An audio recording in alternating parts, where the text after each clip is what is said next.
You wake up already exhausted by your own face.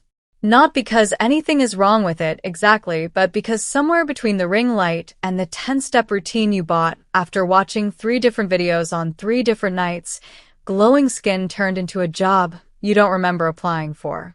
And here's the strange part. The people who seem to actually have it, that quiet, almost boring, calm skin, the kind that doesn't scream skincare routine, it just exists. They're usually not doing more. They're doing less. Or, at least, less of what you'd expect. That's the contradiction nobody talks about. You can layer on serums until your bathroom counter looks like a pharmacy and still look tired. Meanwhile, someone drinking warm water and doing nothing dramatic at all just glows. Not in a filtered, unrealistic way. In a settled way. Like their face isn't performing for anyone. So, what if the products were never actually the variable? That question is uncomfortable because it means the thing you've been optimizing, the routine, the ingredients, the order of application, might not be where the actual work happens at all. Think about how many nights you've stood in front of the mirror, applying step 6 of a routine you half remember buying, while your mind is somewhere else entirely, replaying a conversation, worrying about tomorrow, scrolling with the other hand. The ritual is happening, but you're not actually in it. And maybe that absence is the real problem, not the product sitting in your hand. Here's the part that usually gets skipped. Western beauty culture teaches you to treat your skin like a problem. Something to correct, cover, fix, control. Which means every breakout, every dull morning, every tired-looking Tuesday becomes evidence that you're failing at something. But Korean self-care philosophy, the actual philosophy behind it, not the version that gets flattened into a 10-step routine for content, never really treated skin as a problem to solve. It treated skin as a signal, a readout, something that tells you what's happening underneath, long before you'd notice it anywhere else. Which means the breakout isn't the issue. It's the messenger. And this is where things get strange, because once you follow that signal backward, it doesn't lead to a product aisle. It leads to your nervous system.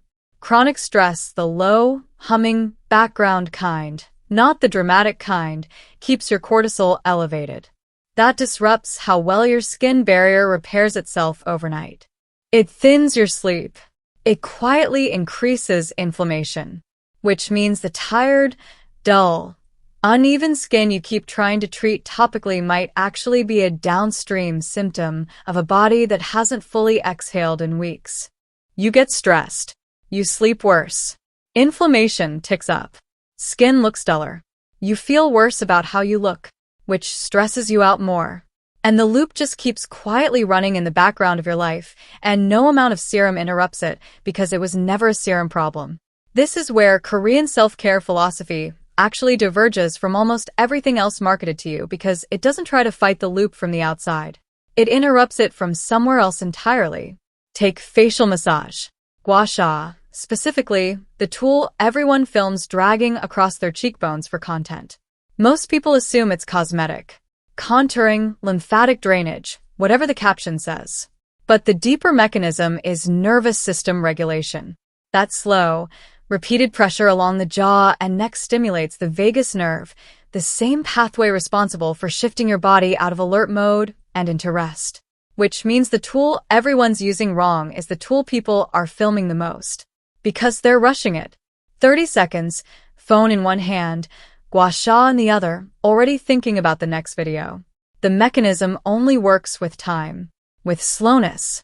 The speed is the mistake, not the method. Same with double cleansing. Everyone treats it as a technical step. Oil first, then foam. Wash off makeup. Wash off the day. But done slowly, without rushing to the next task, it starts functioning less like a chore and more like a small nightly ritual that tells your body, the performing is over now.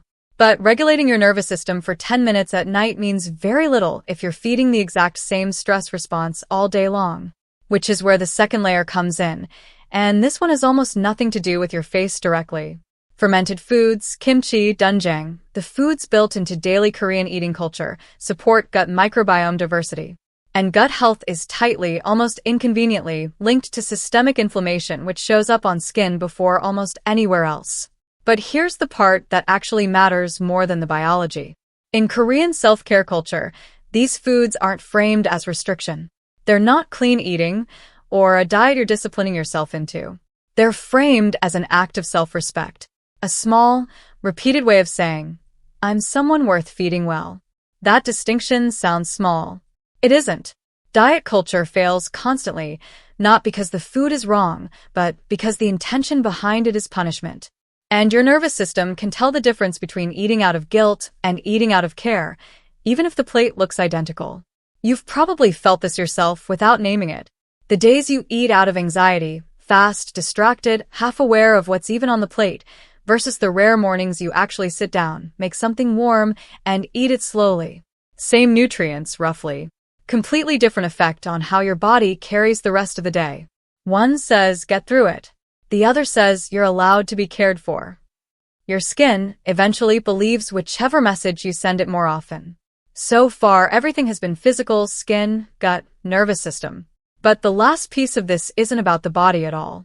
There's a concept in Korean culture called nunchi, a kind of emotional and social attunement, the ability to read a room, read yourself, read what's actually happening beneath the surface of a moment. It's rarely discussed in self-care spaces outside Korea, and it might be the most important piece here. Because stillness, the tea rituals, the unplugged mornings, the deliberate slowness, isn't relaxation for its own sake. It's a boundary, a refusal to stay in constant stimulation, which is exactly what keeps a modern nervous system stuck in low-grade alert all day. And nunchi is what that stillness actually protects. The ability to notice your own emotional state before it becomes a breakout, before it becomes exhaustion, before it becomes another night of scrolling instead of sleeping. Which means the final secret has almost nothing to do with skin, and that's exactly why it works on skin better than anything else on this list. It shows up in small, almost invisible moments. Noticing you're irritated before you snap at someone. Noticing you're drained before you push through 3 more hours anyway. Noticing your shoulders are up near your ears before your body forces you to notice by getting sick. That's nunchi turned inward, and it's the one skill almost nothing in Western self-improvement culture actually teaches, because it can't be sold in a bottle or tracked in an app. But it's worth being honest here, because none of this is a quick fix, and pretending otherwise would just be another version of the same trap. One gua sha session will not undo 3 months of unmanaged stress. Fermented food won't erase a chronically dysregulated nervous system overnight. And if you turn any of this into another checklist to perform perfectly, another thing to optimize, track, and feel guilty about missing, you've just rebuilt the exact problem you were trying to escape in a slightly more aesthetic package. This works, but only if it stays slow. The moment you're doing gua sha for content instead of yourself, or eating fermented food because an influencer said it would fix your face by Friday, the mechanism breaks. Not because the practice stopped being real, but because the intention behind it quietly turned back into performance. And performance, as you now know, is the exact thing your nervous system was trying to rest from in the first place.